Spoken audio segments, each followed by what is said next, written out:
Ben ritrovati al nostro consueto spazio dedicato all'approfondimento della salute, tema di quest'oggi l'ernia cervicale, perché dopo quello lombare il tratto cervicale è il tratto maggiormente soggetto ad ernie, è una condizione dolorosa e anche molto comune che si può trattare con tecniche mini-invasive ed evitare quindi lunghe ospedalizzazioni e anche avere tempi di recupero più brevi. È tornato a trovarci il mio ospite, do il benvenuto al dottor Alberto Alexandre, direttore sanitario dell'Istituto EUNI. Buongiorno e ben trovato dottore. Mi piace sempre ricordare che l'Istituto EUNI è l'istituto da lei fondato ed è un centro di eccellenza a livello mondiale con sede a Treviso, Pordenone ed è presente anche a Bologna e a Roma. Allora, parliamo di ernia cervicale, una condizione, come abbiamo detto, anche molto dolorosa e anche molto comune. Come si sviluppa? Ci può spiegare anche attraverso questo modellino che insomma è sempre un modellino attuale. Per cercare di rendere un'idea di come siamo fatti, perché fondamentalmente le conseguenze della vita moderna, diciamo, che hanno reso così molto più frequenti queste patologie e le conseguenze anche delle limitazioni funzionali che abbiamo avuto in questi ultimi anni per via della pandemia che ha legato tutti dalle attività fisiche, da posture obbligate, smart working e così via, trova la base sul fatto di mettere in difficoltà, mettere in crisi quella che è la nostra struttura di base. La struttura della colonna cervicale è una struttura, come appunto avevamo già visto tempo fa per la parte lombare, composta di una serie di strutture ossee che sono le singole vertebre, diciamo cilindretti di osso che uno sull'altro impilati hanno questa cartilagine discale come ammortizzatore, quindi una cartilagine semirigida che serve appunto a assorbire gli urti, ammortizzare i movimenti, perché è composta di una matrice molto idrofila e quindi trattenendo bene l'acqua nel tessuto sano, ovviamente del giovane, della persona che non ha subito dissesti, è molto adatta a ammortizzare i movimenti, permettere alle vertebre di articolarsi tra di loro, per cui l'asse portante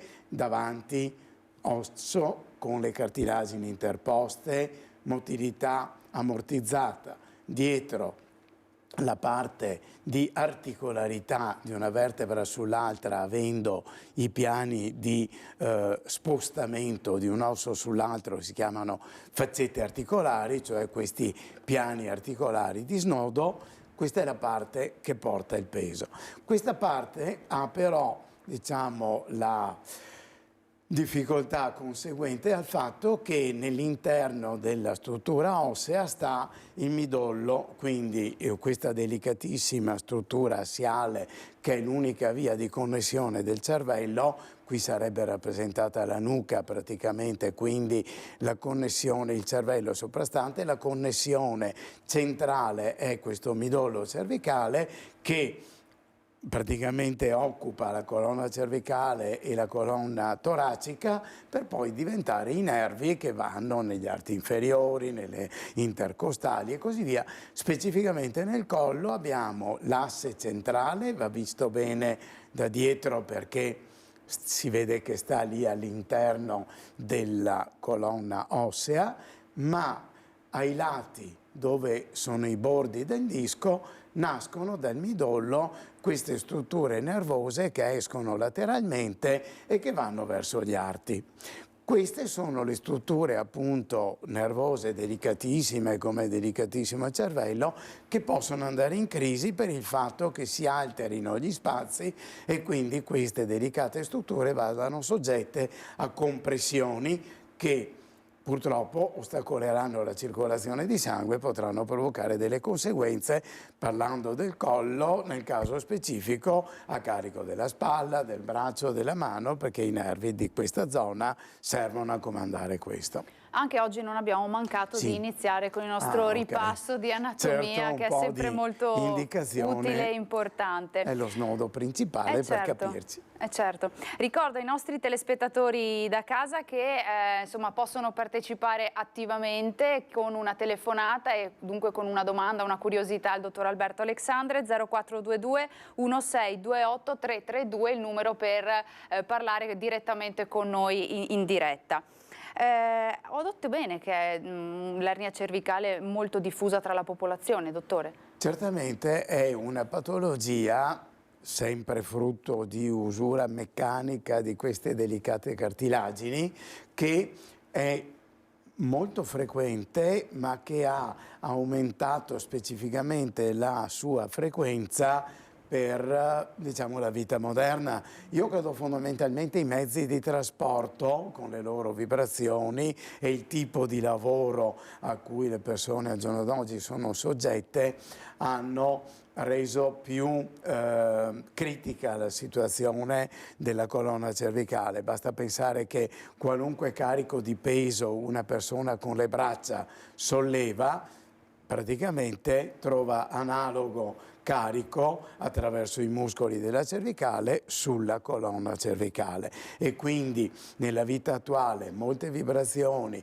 poche abitudini ad un'attività muscolare costante, ma spesso sforzi e carichi di pesi, ha facilitato lo sviluppo di queste patologie. Anche cattive abitudini nella postura. Esattamente, stavo appunto aggiungendo questo concetto che si è esasperato appunto nella ridotta mobilità invece della pandemia recente, il fatto che le persone con la vita computer, cellulare, queste posizioni coatte, hanno subito un'ulteriore fase di usura della colonna cervicale, e quella ha dato però più sviluppo a problemi tipo la degenerazione artrosica, il risentimento delle faccette articolari, cioè problemi meccanici, diciamo, di tono minore, meno drasticamente lesive, meno drasticamente dolorose, però di usura della meccanica appunto ossea e cartilaginea a basso grado ma molto continuativa, per cui ha sviluppato progressivamente risentimenti tipo formazione di callosità artrosiche, una patologia degenerativa che va appunto verso l'artrosi cervicale, che ha trovato in questi ultimi 2 anni un incremento enorme di incidenza proprio per i mutati costumi di vita. Quindi con conseguenze magari non visibilmente immediate, ma insomma con una progressione nel tempo. Progressione nel tempo, una sintomatologia più sottile ma magari più noiosa, perché non è il dolore grandissimo ma il dolore che ti condiziona il vivere quotidiano, che ti limita i movimenti, che ti affatica, ti mette a disagio, ti fa vivere male e quindi ne viene meno la concentrazione e tutte queste cose. Anche perché da questa parte, parleremo poi, da questa parte di patologia nasce facilmente un risentimento che invece che essere per le braccia e le mani diventa un risentimento irradiato verso il capo, e quindi un risentimento più a carattere di cefalea, di vertigini, di nausea, cioè una sintomatologia più subdola ma magari più invalidante. Che molte persone insomma provano. Dunque di ernie ce ne sono di vari tipi, anche insomma l'ernia cervicale si può distinguere in diverse tipologie. Certo, diverse ci aiuta tipologie. A fare chiarezza? Allora, in quanto alla, visto che abbiamo appena citato queste problematiche, in quanto alla materia, diciamo, che si disloca, ernia vuol dire un oggetto fuori di posto, in quanto al tessuto, alla materia che si disloca, potremmo distinguere l'ernia molle, cioè fatta di puro tessuto cartilagineo che si rompe e si sposta, rispetto alla cosiddetta ernia dura, che è un insieme di cedimento e spostamento del disco e formazione di callosità, di addensamenti ossei, depositi di calcio, e quindi una situazione che è più verso la cervicartrosi, però con componenti anche discali. Quindi abbiamo l'ernia molle e l'ernia dura.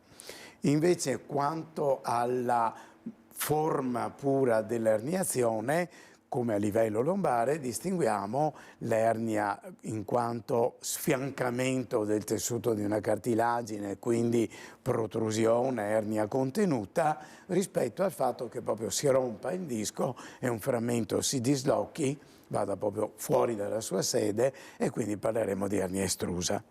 Sono condizioni pericolose? Sono condizioni tra loro molto diverse che possono nella cervicale essere particolarmente pericolose, queste delle ernie estruse, perché nel tratto cervicale, invece che i nervi come abbiamo nella parte lombare bassa, che quindi un'ernia può interessare individualmente, qui abbiamo un asse centrale unico, appunto questo midollo cervicale, che se parliamo di un'ernia estrusa viene globalmente interessato da una compressione, e quindi questo può diventare molto più importante perché l'asse centrale, oltre che le innervazioni che ne nascono per gli arti superiori, governa un po' tutte le connessioni per il corpo da parte del cervello, e quindi può interessare i movimenti, la scioltezza dei movimenti delle gambe, dei piedi, in forma diversa da quello che farebbe un'ernia lombare,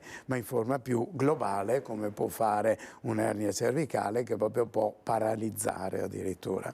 Qual è la fascia di popolazione maggiormente colpita? Ce n'è una, e poi le chiedo anche se interessa maggiormente le donne o gli uomini.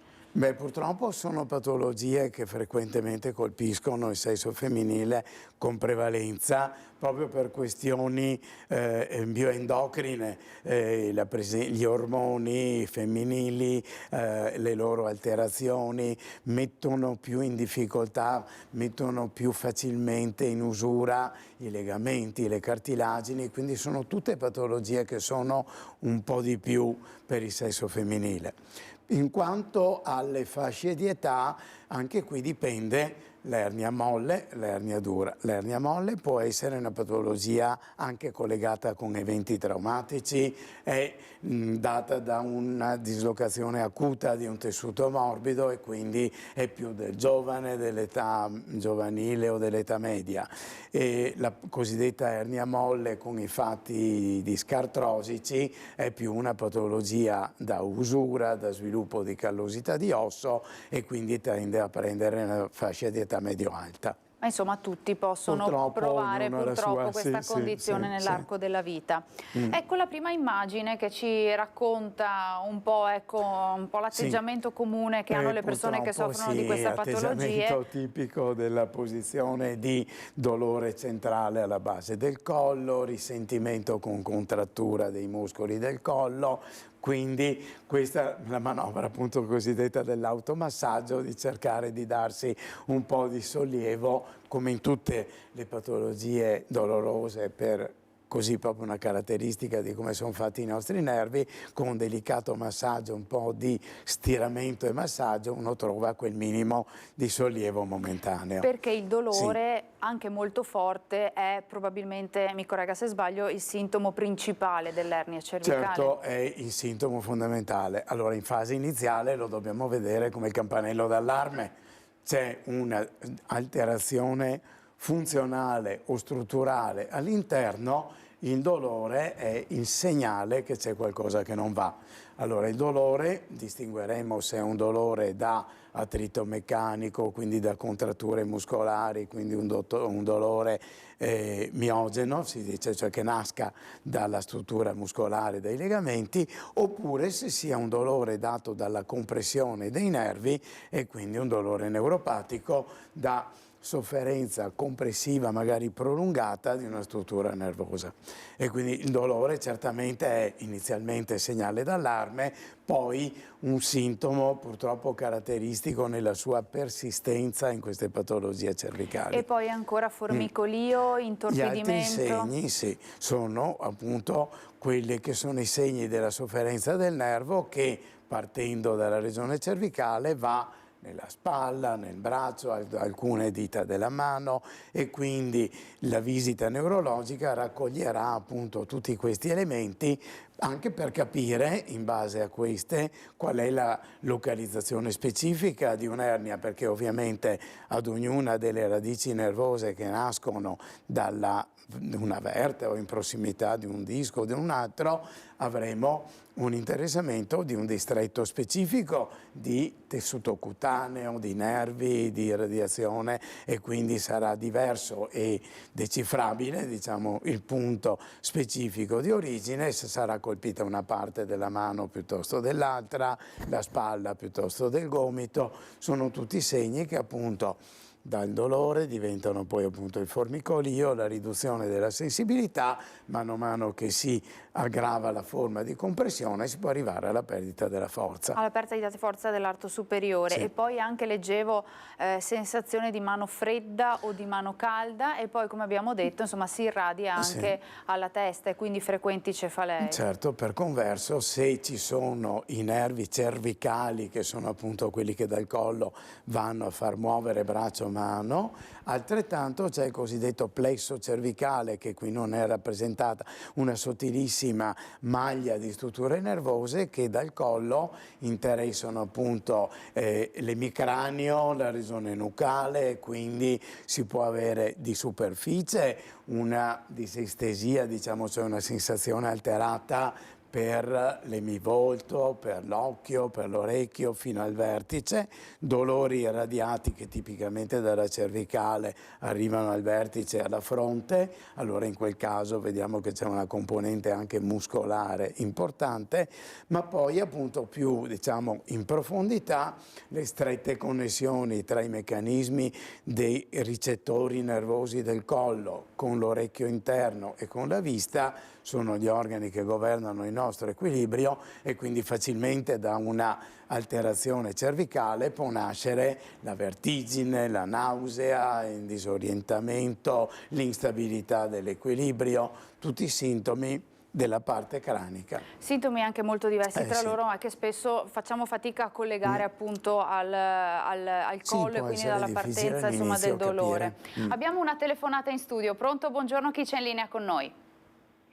Sì, sono una signora, però non so se il professore mi può aiutare, perché vedo che parla. Prego signora, chieda pure, vediamo se riusciamo a esserle d'aiuto. Ci dica pure. A me, io sono vari anni che ho mal di schiena, però non ho ernie, come dice, sì, ho qualcosa, cioè ho tutta la schiena che non è proprio per niente dritta, ma comunque non da ernie importantissime, diciamo, anche perché ho avuto la poliomielite da piccola, perciò la gamba l'ho di 3-4 centimetri più corta, perciò per tutta la vita sì, insomma, qualche squilibrio mi è capitato su sta povera schiena, ma il dolore che io ho adesso, che sono 2 o 3 giorni, anche l'altra settimana, ho tanto male la gamba destra, che è quella dove sono stata colpita dalla poliomielite, sì, perché mi lamenti io, insomma, e anche tanto il ginocchio, sempre tutta la parte destra. Penso non abbia niente a che vedere con l'ernia. Cosa può essere? Devo farmi delle radiografie?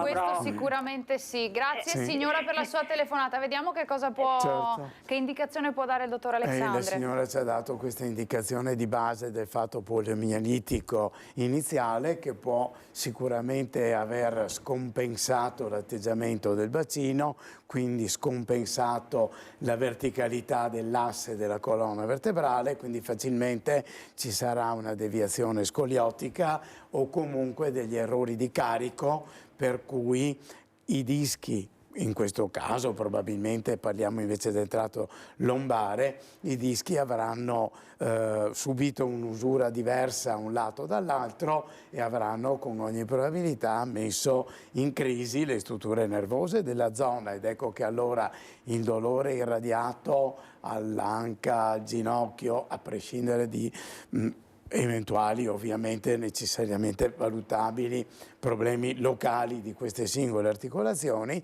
può essere un dolore che parte dalla colonna vertebrale, appunto anche senza che ci sia necessariamente L'ernia discale è un epifenomeno nell'ambito di tutti questi scompensi posturali. Può essere purtroppo un disco consumato, diciamo abbassato di altezza, può essere una callosità ossea, la cosiddetta artrosi e la deviazione scoliotica. Sicuramente fare di base delle radiografie da e a approfondire, seconda quindi. dell'interpretazione del suo medico successivamente passare ad eventualmente una risonanza magnetica sono quei passaggi diagnostici fondamentali, però sicuramente può essere tutta una lenta, continua evoluzione di un problema che è partito dall'alterazione poliomielitica per evolvere poi negli anni. Ecco, una verifica, un approfondimento sarebbe l'ideale, poi si profila un percorso insomma, di cura, un percorso di trattamento. A seconda di quelle che sono le individuali, ovviamente, certo. Senta, dicevamo insomma poco fa, elencavamo i sintomi dell'ernia cervicale. Tutti almeno una volta nella vita abbiamo provato insomma il dolore al collo, ma quando il dolore al collo deve preoccupare? Cioè quali sono quei campanelli d'allarme che ci devono insomma appunto far capire che non è un semplice dolore al collo? Certo, allora la cervicalgia classica può essere anche banale conseguenza della stanchezza, anche dell'affaticamento della giornata, di qualche postura occasionalmente scorretta, cose che si rimediano magari anche spontaneamente. Diventa utile prestare attenzione al problema e preoccuparsene quando, diciamo, dalla regione cervicale il disturbo tende ad estendersi e l'estensione più classica, più ovvia, è l'estensione verso una spalla, sia per contrattura dei muscoli, diciamo i muscoli lunghi del collo, diciamo il trapezio, i muscoli della spalla, sia proprio anche per un dolore irradiato. È tipico per la quinta radice cervicale un dolore trasversale al terzo medio del braccio. Una persona pensa di avere magari una contrattura muscolare, un dolore localizzato al terzo medio del braccio, invece è la radice nervosa nel collo. Ci torniamo tra pochissimo perché questo aspetto era molto interessante, appunto ci permette di differenziare poi il tipo di dolore che sentiamo. Abbiamo una telefonata in studio. Pronto, buongiorno, chi c'è in linea con noi? Buongiorno, sono una signora di Vicenza. Buongiorno signora, prego. Mi è stata diagnosticata la sindrome della bocca urente, ma in realtà io ho delle pulsazioni sulla mandibola quando mangio. Volevo capire se conoscete questi sintomi e se può essere veramente sindrome della bocca urente.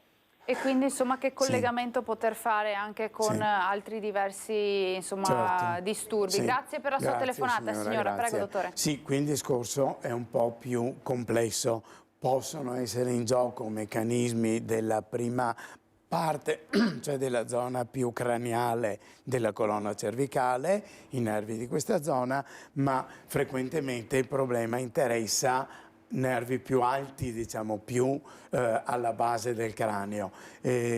L'apparato nervoso per la zona della bocca, della lingua, del sistema della deglutizione è governato da una serie di nervi cranici, si chiamano gli ultimi nervi cranici perché sono i più bassi, e l'innervazione disfunzionale di questi può dare una sintomatologia che è anche appunto una sintomatologia così bruciore, formicolio doloroso, sensazione anche assieme a questo di alterazione del gusto, per cui diventa difficile, per esempio sgradevole il gusto acido, il gusto salato, diventano fastidiosi, cioè tutto un insieme di alterazioni funzionali più sul piano sensitivo dei nervi della base del cranio. La diagnostica diventa difficile in questa situazione perché occorrerebbe uno studio elettrofisiologico, ci sono degli esami tipo l'elettromiografia con cui vai a studiare se un nervo motorio comanda bene un muscolo. In questo caso invece parliamo di innervazione sensitiva e quindi la diagnostica elettrica, cioè questa tipo l'elettromiografia, è più difficile perché parliamo di stimolazioni sensitive e diventa difficile tra la parte degli ultimi nervi cranici e i primi nervi cervicali. Dal punto di vista di funzionalità. Dal punto di vista della forma, certamente esami come una risonanza magnetica ci potrà dimostrare se ci sono alterazioni di tipo artrosico della parte alta della cervicale o se c'è una conformazione anatomica difficile della base del cranio o addirittura del passaggio tra il cranio e la colonna cervicale. Il passaggio proprio tra la nuca, questo sarebbe l'occipite, e le prime vertebre cervicali può comportare delle strettoie, degli ambienti funzionalmente difficili che in risonanza uno può cominciare a vedere bene. Poi bisogna combinare tutto un insieme, un puzzle di diagnostica, esami funzionali, esami di immagini, visita della persona, anche in tanti casi delle cosiddette prove exadiuvantibus, cioè ci sono dei farmaci che si possono dare sia per correggere il sintomo, sia per aiutarci a capire che la causa è precisamente quella, e quindi appunto delle prove da giovamento. Certo, anche in questo caso riuscire ad impostare un percorso terapeutico. Altra telefonata da casa. Pronto, buongiorno, chi c'è in linea con noi? Sì, sono Alberto, buongiorno. Buongiorno Alberto, prego, ci dica pure. Sì, io so. Prego, abbassi la TV e ci ascolti dal Sì, telefono. buongiorno, io sono Alberto da Venezia. Buongiorno. Buongiorno, senta, io soffro di una cervicobrachialgia. Esattamente. Sì. Proprio questo abbiamo che capito, dicevamo. cervicobrachialgia. È questo che esattamente dicevamo. Deve abbassare il volume della televisione. Sì, si deve ascoltare un dal attimo. telefono. Ecco Sì. qua, bene. Ottimo.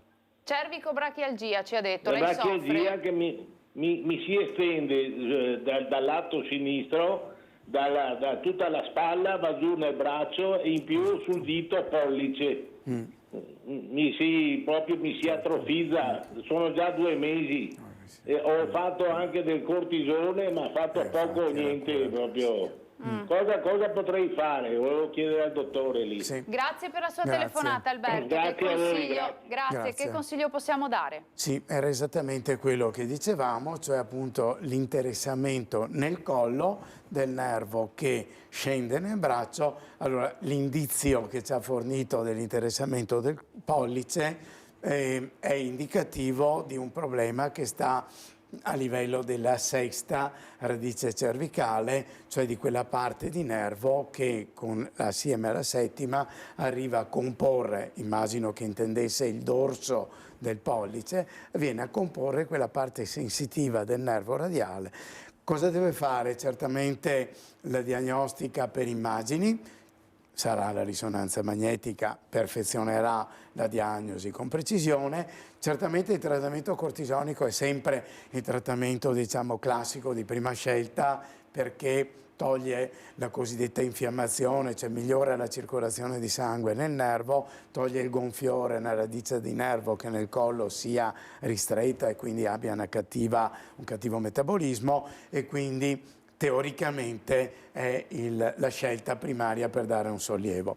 Se purtroppo questo non ha dato sollievo a sufficienza, vuol dire che esiste un'alterazione proprio di ossigenazione, di ritorno venoso, di perfusione di questo nervo, e quindi lo si può aiutare meglio con farmaci vasoattivi, migliorare la circolazione venosa, anche assumere quelle sostanze nutrienti di funzionamento del nervo, cioè assumere quel tipo di prodotti rientrano al giorno d'oggi nel mondo della nutraceutica, praticamente il gruppo vitaminico B, la carnitina, l'acido lipoico, cioè quelle sostanze con cui i nervi funzionano, e quindi si può comporre una cura migliorando la circolazione, nutro meglio il tessuto di ossigeno, gli zuccheri del sangue, tutto quello che serve ad un nervo per funzionare. In più gli somministro questi nutrienti specifici, e da un punto di vista biochimico generale migliorerò la funzione. Poi chiaramente bisogna vedere un'immagine specifica per dire nel tal punto la causa esatta è più ossea che cartilaginea, più da postura e quindi una serie di cure specificamente individuate sulla persona. Chiaro. Allora noi ci fermiamo per una brevissima pausa di pubblicità, torniamo tra pochi minuti ancora per affrontare il tema dell'ernia cervicale e anche di come trattarlo con le tecniche mini-invasive. A tra poco.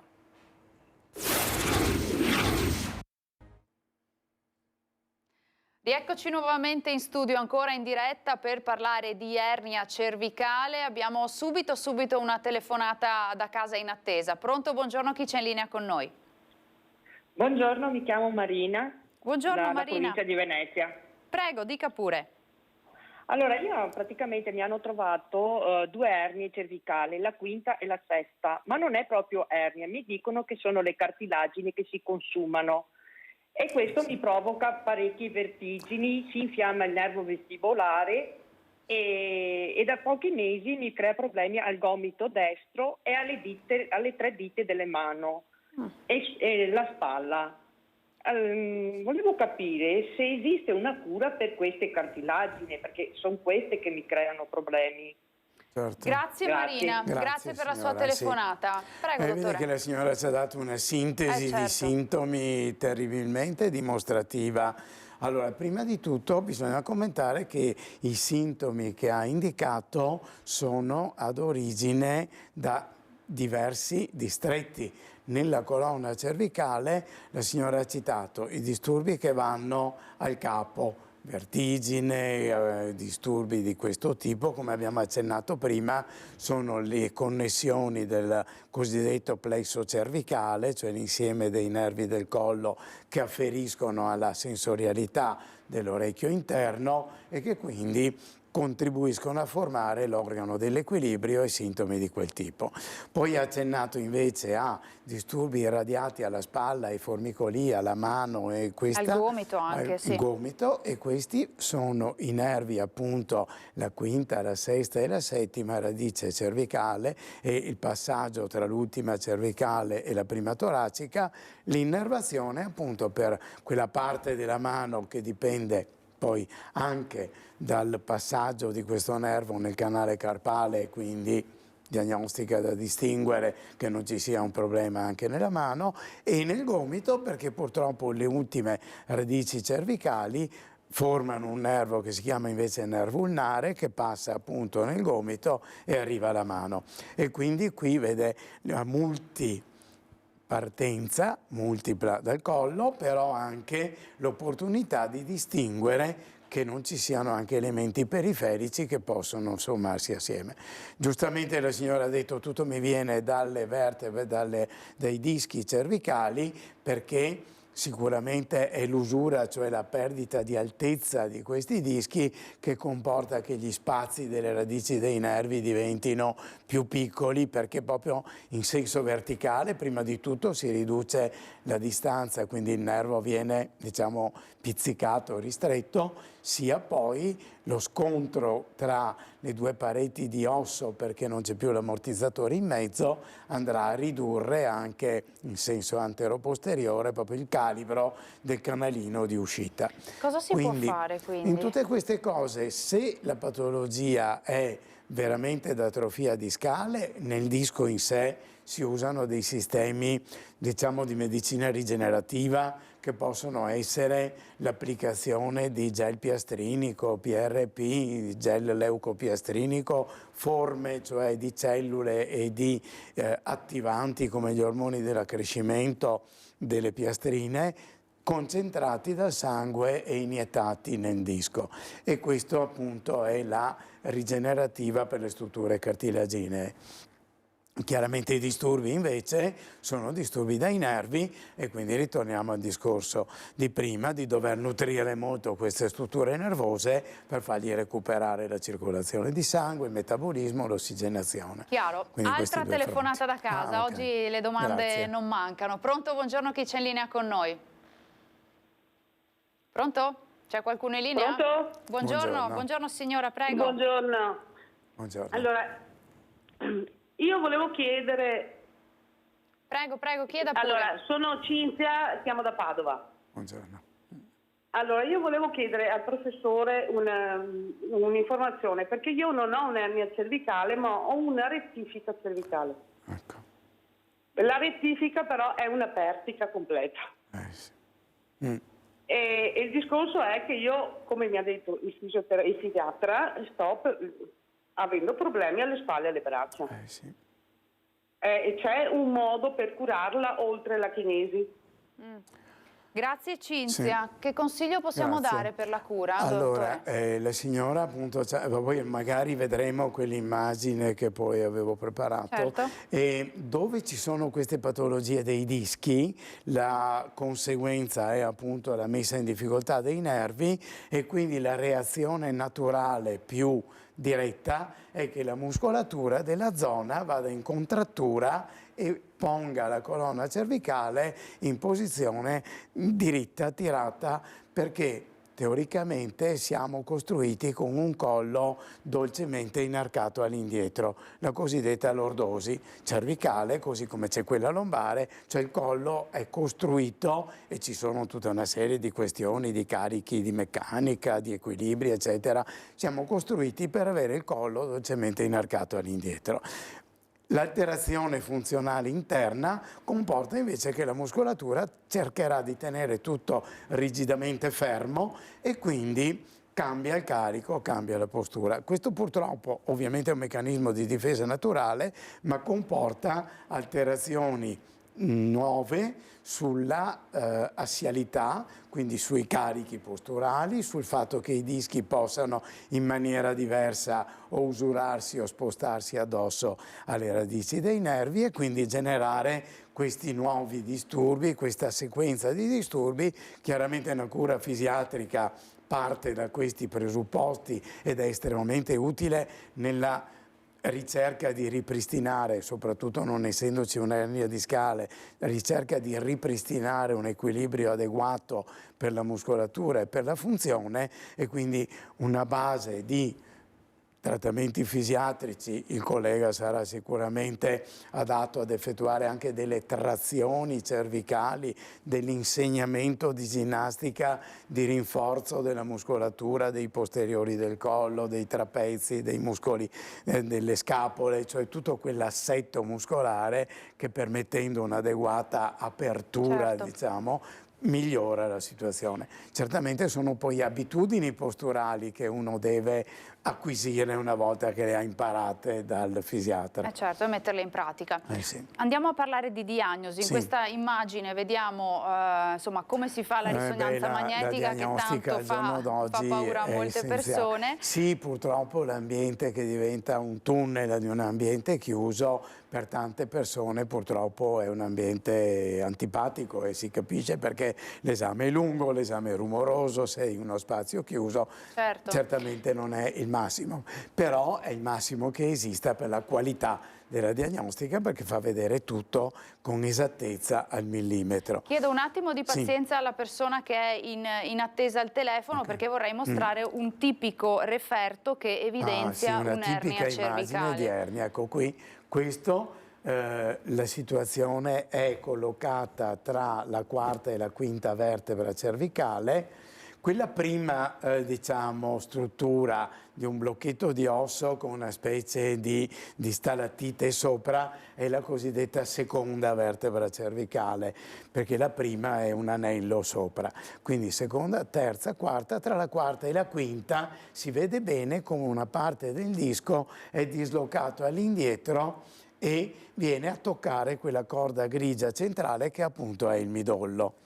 Ed è questa che la stiamo Che è vedendo esattamente qui. Un'osservazione importante invece è appunto lo spazio bianco che sta attorno al midollo, perché quello spazio bianco nella colonna è lo spazio di un liquido che è prodotto dal cervello e che deve circolare normalmente dentro la colonna vertebrale, e quindi il primo segno di alterazione è che quel disco spostato indietro, in questo caso parliamo di un'ernia contenuta, cioè di uno sfiancamento, va a ridurre o a occludere lo spazio del liquido, poi tocca il midollo e quindi come tocca il midollo toccherà le radici dei nervi che vanno agli arti, certo, e quindi chiaro. da lì nascono i guai. Allora, sentiamo una telefonata da casa. Sì. Pronto, buongiorno, chi c'è in linea con noi? Buongiorno signora, buongiorno dottore. Buongiorno signora, prego. Parla Daniela dalla provincia di Venezia. Io ho una domanda da fare al dottore per mio marito che soffre di una cervicobrachialgia a sinistra. Praticamente ha un impegno dalla C4 alla C7 con cervicoartrosi e poi modeste profusione del profilo discale con impronta armonica sul midollo, sto leggendo gli esami della risonanza perché C5 e C6 protusione discale circumferenziale prevalente in sede paramediale a destra, dove gli osteofiti impegnano in parte foranea di coniugazione. In C6 e C7 modesta protusione del profilo posteriore discale con impronta ad ampio raggio sul midollo. Ha fatto in quest'ultimo anno ha preso un sacco di medicine, ha fatto fisioterapia, ha fatto sonoterapia, però non ha avuto esito e ha formicolio alla guancia sinistra che si protrae fino alla spalla sinistra, braccio e mano sinistra. E non sappiamo più cosa fare perché praticamente anche quando va a camminare sente proprio che il braccio è come se non ci fosse. Insomma, una serie di sintomi che abbiamo anche descritto. Grazie mille Daniela per la sua telefonata. Grazie signora. Prego dottore, il consiglio la signora che possiamo ha descritto dare. una situazione importante perché nella evidenza della giovane età evidentemente del marito, dalla voce che abbiamo sentito, ci ha descritto una situazione che è funzionalmente importante per la parte basale della cervicale, quindi della parte dove c'è il massimo del gioco del movimento. In sostanza ci ha parlato di questa impronta ad ampio raggio, che è esattamente l'immagine che abbiamo visto, che sarebbe di per sé un'ernia discale contenuta, però ci ha contemporaneamente citato tanti altri punti dove il processo è già più avanti con i risentimenti di deformazione ossea artrosica perché le vertebre evidentemente sono andate in attrito. La signora ha citato di aver percorso diverse scelte di terapia e sicuramente ciascuna di queste ha una sua logica, una sua efficacia, una sua specifica. Per quanto bisogna fare una valutazione sulla persona, diciamo, per capire se una possibilità può essere che sia quell'ernia molle, diciamo, che sostiene larga parte di un disturbo così intenso e specifico come questo che ha descritto nel braccio sinistro. E quindi, se si tratta di quella, nell'ambito di varie alterazioni, una appunto può essere la predominante, l'essenziale. In quel caso, se abbiamo un'ernia di quel tipo, il passaggio più sostanziale rispetto alle cure che ha citato è la tecnica di chirurgia minimamente invasiva, di poter trattare intradiscale quella alterazione. Allora, a proposito, abbiamo lasciato ampio spazio per descrivere il problema e anche le sue diverse declinazioni. Abbiamo ascoltato anche tantissimi casi pratici che ci sono arrivati da chi ci ha chiamato da casa.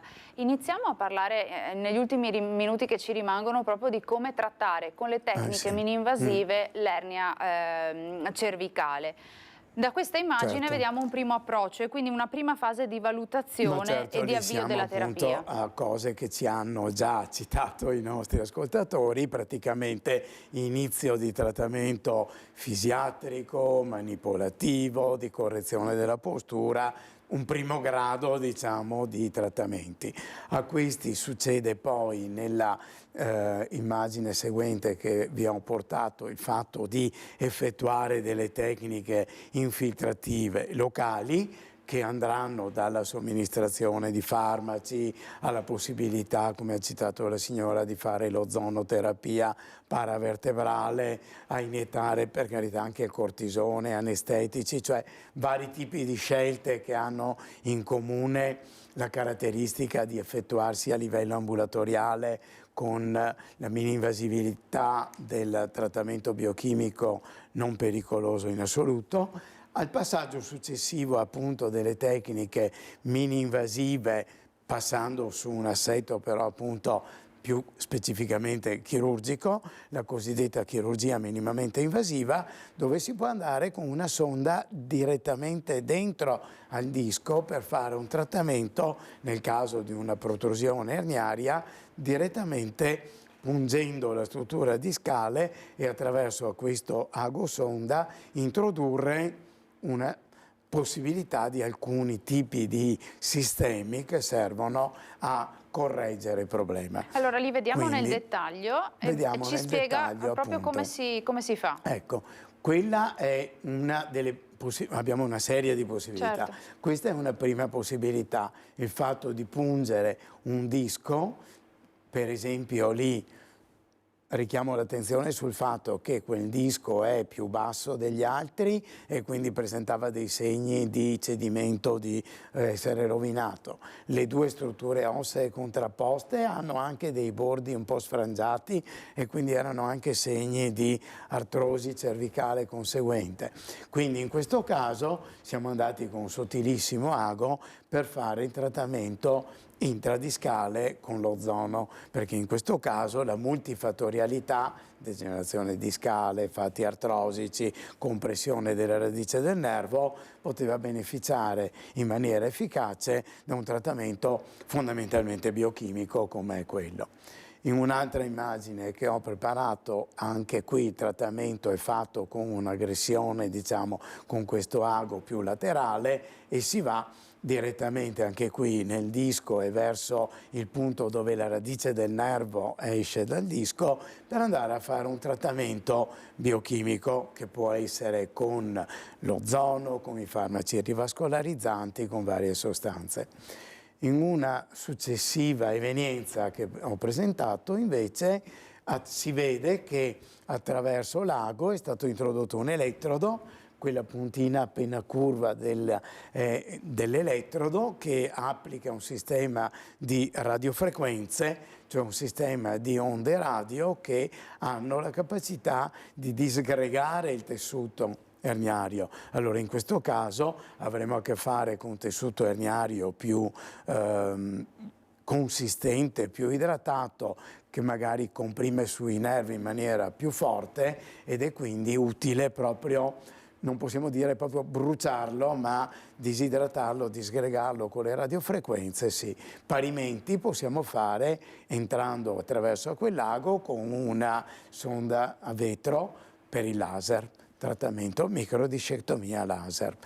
I vantaggi? I vantaggi di queste che sono tecniche intradiscali sono ovviamente la mini-invasività, un rischio praticamente irrilevante, sono la possibilità di integrare questi trattamenti proprio per la loro mini-invasività con il mantenimento di una terapia fisica, di una riabilitazione motoria, di un trattamento muscolare, della ginnastica, di ritonificazioni e di non lasciare praticamente mai la persona fuori da una vita attiva, da una vita sociale, perché il concetto fondamentale è cercare di liberare la persona dall'idea di essere un malato perché ha questi problemi e quindi ha dei condizionamenti severi della vita. Aiutarlo ovviamente a vivere meglio, a superare i dolori, a essere più abile nelle proprie performance motorie, ma trattandolo fin tanto che mantiene la sua vita attiva, la sua normalità,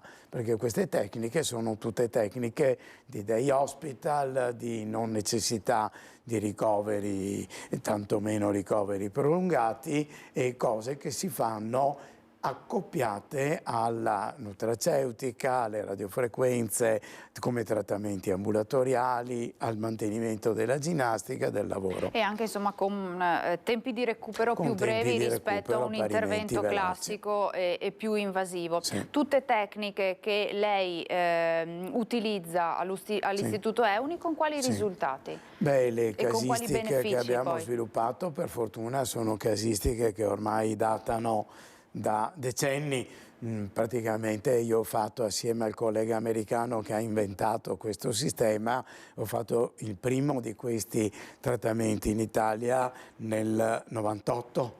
Quindi nel 98 venne un certo professor Antoniadis, che era un newyorkese che aveva inventato questa tecnica e venne appunto ad applicarla in Italia e trattammo il primo paziente. Quindi da allora la casistica è di molte migliaia di persone trattate parliamo di benefici molto consistenti per il ripristino della qualità della vita. Un concetto che va sottolineato sempre è che nessuna delle procedure che esistono per i trattamenti della colonna vertebrale è una reale soluzione al 100%, come parleremmo nel caso di interventi per calcolosi del fegato o altre patologie, dove o rimuovi l'organo ammalato o ripari completamente la situazione. Nella colonna vertebrale, per come siamo fatti, tutti gli interventi fino alla chirurgia massimamente invasiva sono tutti correttivi per dare un funzionamento adeguato, e quindi parliamo di un'efficacia elevatissima di queste procedure, anche verso il 90%, sapendo che negli anni il fisico continua a vivere, la situazione può rovinarsi, un indice di ricorrenza sicuramente anche con queste tecniche è sull'8-10% nell'arco di 5 anni. Chiaro come sempre, grazie al dottor Alberto Grazie Alexandre, direttore sanitario dell'Istituto Emuni. Grazie dottore, grazie a voi per averci seguito da casa, ringrazio Alberto Pivetta e Francesca Pezzo in regia, vi lascio al film The Farewell e vi auguro un buon proseguimento di giornata in nostra compagnia.